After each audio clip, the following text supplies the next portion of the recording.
on the rest of the world.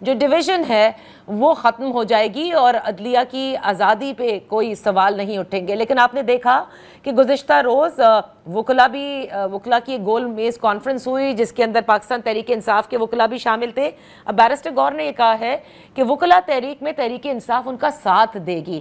آپ نہیں سمجھتے کہ یہ ہینڈل کرنا آپ کی حکومت کے لیے مشکل ہو سکتا ہے کیونکہ اسلام آباد ہائی کورٹ میں جو حالات ہیں وہ بھی آپ کے سامنے ہیں؟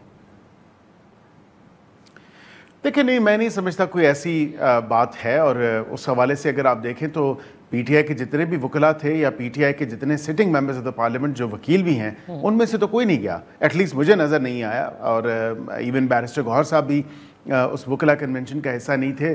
ویسے وہ اگر یہ کہیں کہ ہم ان کو سپورٹ کریں گے اور ان کے ساتھ حصہ بنیں گے تو میں نہیں سمجھتا کہ کوئی وکلا کی تحریک شروع ہو رہی ہے. وہ گنے چنے کچھ لوگ تھے، آپ نے بھی دیکھا، کیمرے کی آنکھ نے بھی دکھایا، تو میں نہیں سمجھتا کہ کوئی ایسی بات ہے. ہاں 26ویں آئینی ترمیم کے بعد ہماری جو ایک ویژن تھا، ایک جو سوچ تھی وہ یہ تھا کہ ورک لوڈ جو ایک اتنی اوور برڈنڈ ہیں، اوور کراؤڈڈ ہیں عدالتیں ان اٹس ورک لوڈ، تو وہ جو ہے کم از کم ایڈریس ہونا چاہیے ایشو، اور وہ ایڈریس ہو بھی رہا ہے کہ جو بائیفیکیشن ہے کام کی، کانسٹیٹیوشنل کیسز ایک طرف اور دیگر جو روٹین کے کیسز ہیں، criminal appeals, civil appeals, family appeals, tax کی اپیلز، دیگر جو مختلف نوعیت کے کیسز ہیں یا اپیلز ہیں وہ ٹیک اپ ہوں، اور وہ ہو بھی رہی ہیں. یہ تو کہہ رہے ہیں جو سینئر وکلا نے کہا کہ وہ کنونشن اکتوبر میں کال ہوگا اور بالکل وکلا موومنٹ کا ٹائم آ گیا ہے.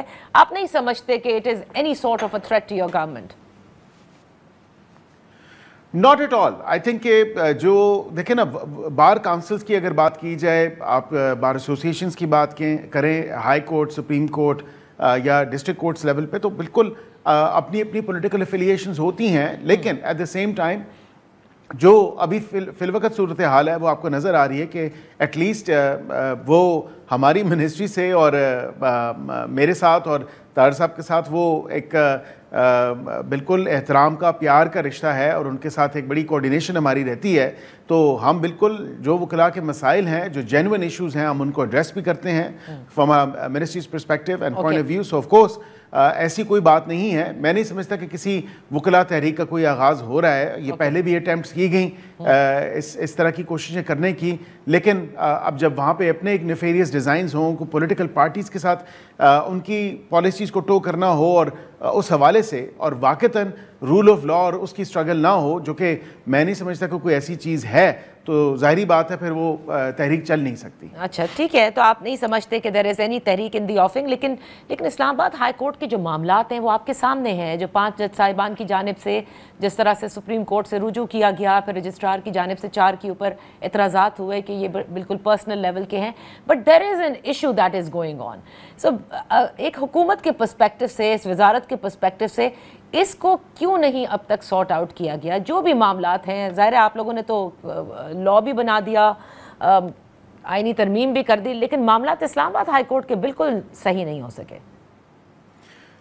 دیکھیں، I'm not denying that there is no issue. Of course there is an issue, an issue of a personal grievance, of a personal nature.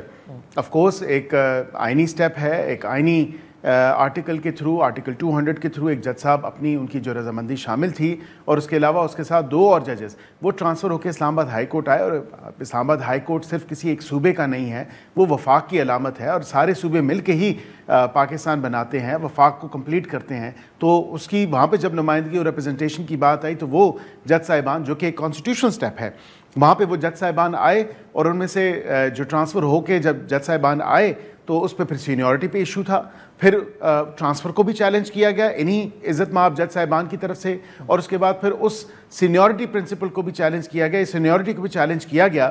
اور پھر اس کے بعد پھر یہ سپریم کورٹ جب گئے، I think more so for the media optics, if I with a lot of respect, میں یہ ضرور کہوں گا کہ بصد احترام وہ میڈیا آپٹکس کے لیے گئے، کیونکہ اصل جو ان کی آڈینس ہے وہ سپریم کورٹ نہیں ہے. وہاں پہ گریونسز وہ ایڈریس نہیں کروانا چاہتے تھے. کیا ہی بہتر ہوتا کہ سپریم کورٹ کے چیف جسٹس صاحب کے پاس جایا جاتا اور کہا جاتا کہ یہ تمام تر معاملات ہیں، ہمارے ایک جج کو کام کرنے سے روکا گیا ہے، یہ اس کو کم از کم اس حوالے سے دیکھا جائے. وہ ان اینی کیس 29 تاریخ کو کیس ٹیک اپ ہوگا. صحیح، اس کی حد تک تو کوئی اعتراض نہیں لگا، کوئی آبجیکشن نہیں لگا.